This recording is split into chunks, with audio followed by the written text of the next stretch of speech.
بسم الله الرحمن الرحیم.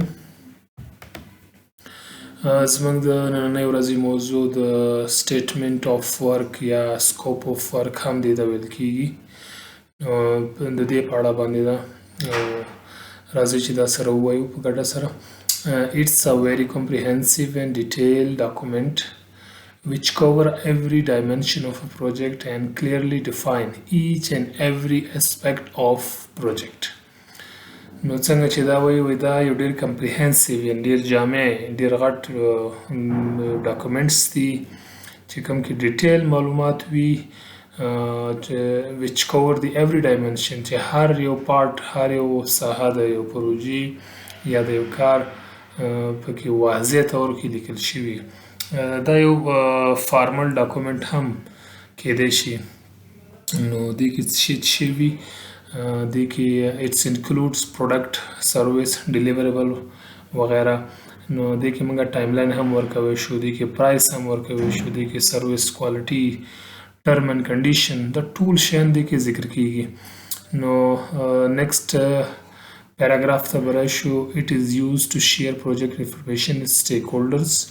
یعنې دغه د دې خاطر هم د دې استفاده کیږي چې موږ د خپل سټیک هولډرز چې کوم دي هغه چې ډایرکټ دي یا انډایرکټ دي یا انټرنل دي ایکسټرنلز دي، نو هغه دپاره هم دا معلومات موږ ورکولی شو په دغه سټیټمنټ کې چې زموږ کار په اړه باندې هغوی پوه شي چې موږ کوم کار کول غواړو.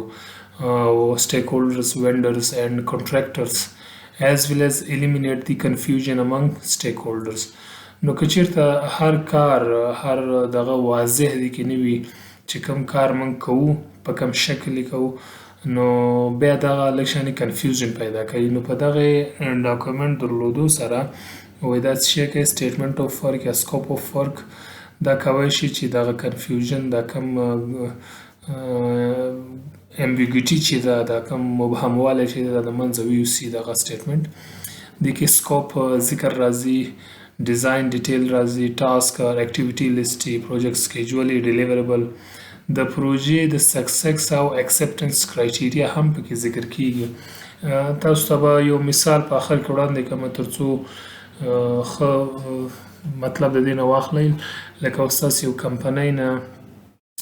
کمپنۍ خپل نیټورک شفت کوي بل ځای ته، د یو ځای نه بل ځای ته شفت کوي او دغه سروس تاسو اخیستی، تاسو ورته ویلی شئ چې ستاسې د چې کوم راوټرز دي، دا سویچز دي، هبز، دغه ټول شیان دا به هر یو کار په هر اکټیویټي سره نو بیل تاسې موږ به دا وړو او ټرم اینډ کنډیشن یعنې اول کې به څو فیصد پیسې راکوئ، اخر کې به څو وي، یعنې مشخصه او عمده معلومات دي دا. نو مننه، خدای دې وکړي چې څه مې زده کړي وي. د لا ډېر معلوماتو لپاره تاسو کولی شئ چې زموږ پیج لایک کړئ او هر ویډیو چې تاسې غواړئ د بزنس په اړه باندې تاسو کولی شئ چې میسج وکړئ. انشاءالله تاسو ته به ډېر کم وخت کې په لاس ته راشي. مننه.